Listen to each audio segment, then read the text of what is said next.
What is going on in the real estate market? Inflation is rising. The cost of building new construction homes is rising and facing multiple delays. And are we about to face another real estate market crash? Are we in a housing bubble that's about to burst? How long are we going to be in this seller's market? Those are all questions I want to answer for you today. Welcome to the monthly market report for March 2022. My name is Stephen Stanley in the Moorhead office of United Real Estate, Lexington, Kentucky. And I'm excited to be here today to talk about really three of the most important topics in the housing market today. We're going to go over home prices and answer the question, are home prices accelerating? We're going to talk about supply and demand and how that is impacting home price appreciation today. And then we're going to wrap up on the net worth as we talk about some of the long-term financial benefits of owning a home. Now, I mentioned a moment ago that this is March of 2022, and it's hard to believe that it was 2 years ago, almost to the day, that a worldwide pandemic really came upon us, swept through the nation, the world, and fundamentally changed a lot of what we do. And housing certainly wasn't immune to that. A lot of things have changed in the housing market, and I think one of the biggest things is the change in home price appreciation. You've seen it. So that's where I want to start today and just kind of reflect on what's happened over the past couple of years. In 2020, CoreLogic said that we had 6% home price appreciation throughout the year. And that's pretty significant. If you think about prior to the pandemic, a more normal year of home price appreciation was about 3.8%. So 6% is really significant. And we all saw that continue and unfold in 2021 as we saw home price appreciation that was just more than double that. So really significant home price appreciation over the past 2 years, and that's largely due to supply and demand, right? More buyers in the market and we have homes available. So I want to walk through this and what it means going forward as we look at home price forecast as well. I think one of the best places to start is a deep dive into home price appreciation last year. So the answer to the question, are home prices still accelerating, is yes. And we can look at this graph I'll throw up on the screen and see percent year-over-year price increases by month, going all the way back to 2021, to January of 2021. So if we look over on the left side here, in January 21, we saw 10% home price appreciation. So year over year, January 2020, January 2021, home prices increased by 10%. And then as you can see, month over month, it really started to accelerate through the year. Now, when we hit the summer, you can see July, August, so forth, it started to level out at about 18%. Very significant home price appreciation. But that's when we started having the conversation and we started hearing experts saying, are home prices going to decelerate? Meaning continue to increase, but just at a slower pace. We've talked about that before. And the reality of it is we saw that kind of 18% hold steady for a while, and then into December and then January 2022, which we can see at the latest data that we have, the green bar is showing that home prices are starting to tick back up again. And that's, again, a direct result, high buyer demand, low supply. So buyers are really competing for homes, and that's causing home prices to rise, of course. Now, if we look at this on a state-by-state basis, this is a really interesting map. It shows changes in prices in the latest year from FHFA. And this is really interesting because what we can see is that FHFA shows that the national average is 17.5% home price appreciation last year. Now, some states were higher, some states were lower. You can see that across the board. As you can see there, my home state of Kentucky, we're at 13.8% home price appreciation. But the reality of it is we didn't have depreciation in any state. You hear that? We didn't have a depreciation in any state. Home prices were rising throughout the country.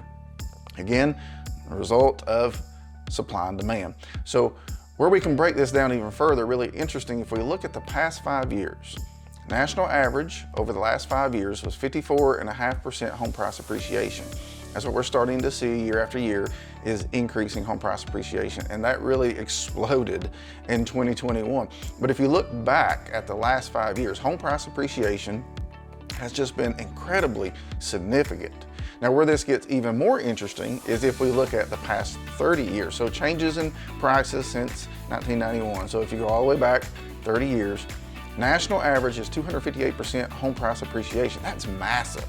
That's massive. So this becomes a really important conversation as my clients are asking, is now a good time to buy? Should I buy a home? Am I buying at the top of the market? Is my home investment going to be a valuable one? And if we can go back 30 years and we can look over time, I would ask the question, if you would go back and buy a house in 1991, would you do it? And I think looking at this data, the answer is clear. Home prices have definitely appreciated in value and been historically a very strong investment. And you know, the question becomes as people are trying to decide, but what's the next move going forward? What's going to happen throughout the rest of this year? We have to look at home price forecasts for 2022. And this is a chart that we like to show a lot because it averages out what the experts are saying. We follow kind of 7 key entities who forecast out home prices throughout the rest of the year. And when you average those together in the green bar, you can see that they're projecting roughly 6.1% appreciation through the rest of this year. So CoreLogic on the high end with 9.6, Zelman's on the low end right now with 3%, but the reality of it is all of the experts are saying that home values are projected to continue to increase throughout the year. And that again, a direct result, supply and demand. And the reality of it is we're likely going to see these forecasted in an upward direction going forward as we continue to have low inventory on the market. You know, there's a nod towards more sellers coming to the market this spring and more new construction, and that could all ease some of this home price appreciation as more inventory is available. But what we're seeing is experts are all projecting home prices to rise. So I want to stop here for just a moment and talk about supply and demand, because you've heard me mention this several times before, that the inventory and the supply and demand balance is really what determines where home prices are going to go. And I think this next graph is a really good foundational element to start that conversation. This is how inventory impacts home prices. So right now, we're squarely in what you would call a seller's market, right? We've all heard this, actually, we've all felt this, and especially realtors too. And that's what we can see there over in the blue bar. Essentially, it means more buyers in the market than homes available for sale. They're competing for homes, that's driving prices up. That's the general law of supply and demand, you know that. Anytime there's more buyers for an item than there are people selling that item, prices are going to go up because people are willing to pay more for them. Now, a neutral market is when this kind of balances out, and the buyer's market is where there are more homes available than buyers interested in purchasing them. So that causes prices to decline. So we're in a seller's market today. And I think, you know, the question people want to know is, what does that mean from a listing perspective? When we look at the number of listings in the market, we've heard that inventory, oh, it's historically low. I've said that myself, but what does that really look like? So I'm going to show you right now, new listings. And they're actually falling dramatically right now. This is a look at 2021 month by month, new listings come to the market in thousands. And what you can see, really see over on the right side, October, November, December, listings really started to decline once again. So not as many listings come to the market towards the end of the year. Now, this is pretty typical for the housing market because we generally see listings kind of softening in the winter and then picking back up, you know, the spring market. And you can see that, you know, there's definitely followed that trend over the past year. So that brought us really to this historically low inventory. And what I like to show here is the active listings are also dropping again. So what we have again, October, November, December, active listings falling towards the end of the year. And this means that homes are selling just as fast as they're coming to the market. So buyers are in high demand. There aren't enough homes on the market. They're not staying on the market. They're not staying active as listings because as soon as they're put on the market, they go pending, right? They sell so quickly. And so, you know, the reality is anytime you start to see inventory low like this and prices start to go up, as prices are so high, as they're rising so significantly, people start to wonder about the housing market. And people remember what happened when the housing market crashed. They remember prices skyrocketing and they worry about a housing bubble. And the data today shows, this is a really interesting study from Realtor.com, and it shows that worries about a housing bubble, it still persists, it's still there. And so Now this is a percent of people who say they believe there's a housing bubble where they live. And so among consumers surveyed, 77% feel like there's a housing bubble in their market. That's 3 out of every 4 people feel like this is a bubble and it's about to burst. Now, you know, if you've been following along with me, that we've shown the data month after month after month that we're not headed for a housing bubble. But when we know that this concern is out there, when we know that there's uncertainty in the market, that people have fears, I want to help ease those fears in people. So I'm going to walk you through some slides in a moment. It's going to help you have those conversations. And if you're sitting in the camp of agents over on the other side, right? So real estate agents, it says 45% of agents feel like there's a housing bubble as well. That's nearly half of all real estate agents surveyed in this country. So if you're looking for information to share on why we're not headed for a housing bubble, or just to ease your fears, I think these next few slides are really going to help you. So what I want to do here is really paint that picture from an inventory perspective, a supply and demand as we're talking about today. And this next slide shows that inventory of homes today is nothing like the last time. So this is a month's supply of existing homes for sale in December of each year. Now you can see on the left side the 4 years of the housing crash, on the right side the past 4 years, okay? So let me break this down for you. The orange bars on the left, 2000 through 2010, show that that was a buyer's market, right? We have an oversupply of homes, is what that means. So you remember that graph that I just shared with you on the seller neutral buyer's market? These bars show that we were in a buyer's market when the housing market crashed, okay? Keep that in mind. 9.6 months of inventory in 2007, 9.4 in 2008, significantly higher than where we are today. And today you can see is the right side over in the blue bars, 2018 to 2021. So even in 2018, we had 3.7 months of inventory on the market, right? It was significantly higher than where we are today, kind of a record low. 3.7 months of inventory was low going into the pandemic. And then look at 2020 and 2021, simply just not enough homes to go around.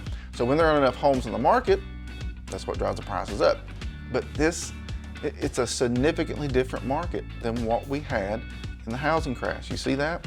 So when people remember the housing crash, we have to remind them the inventory, totally different place today.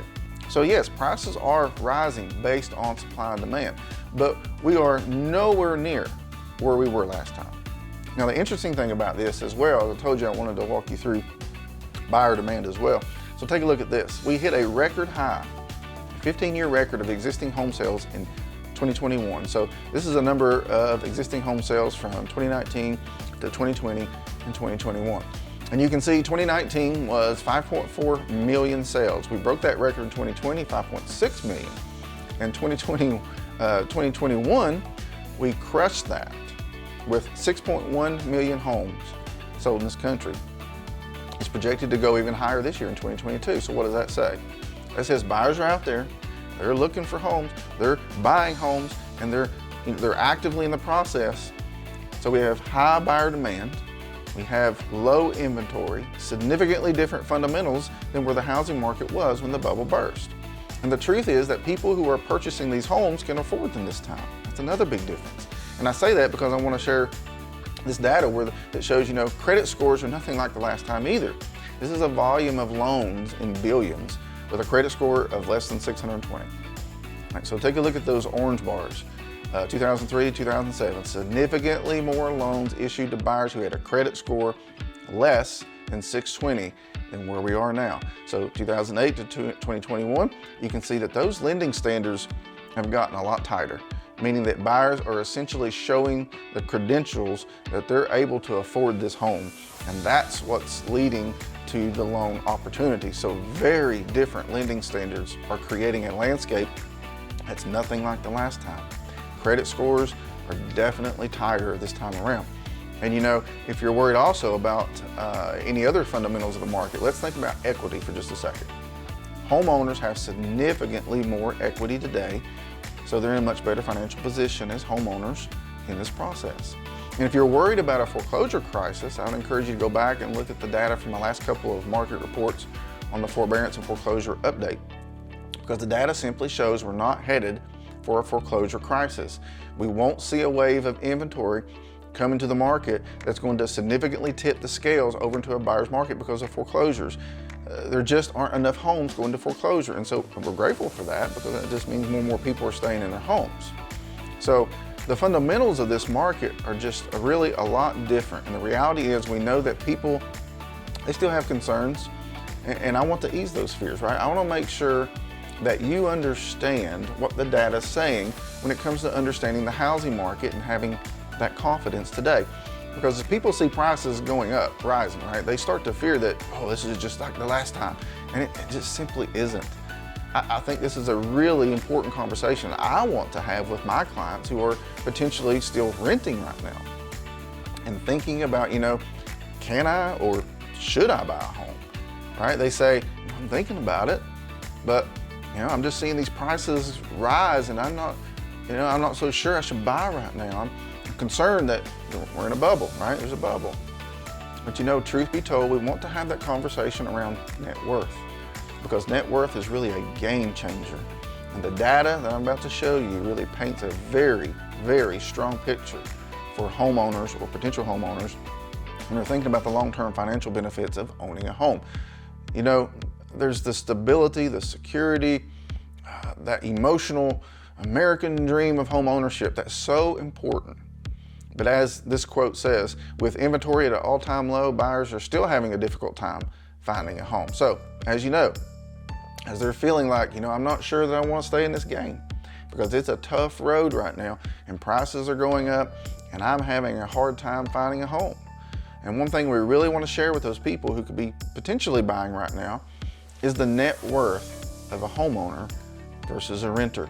This is data from last year, from 2021. This is the latest from NAR, National Association of Realtors. It shows that the average net worth of a home buyer, get this, is $300,000. The average net worth of a renter, $8,000. Now think about that for a second. $300,000 versus $800,000. That's a no-brainer.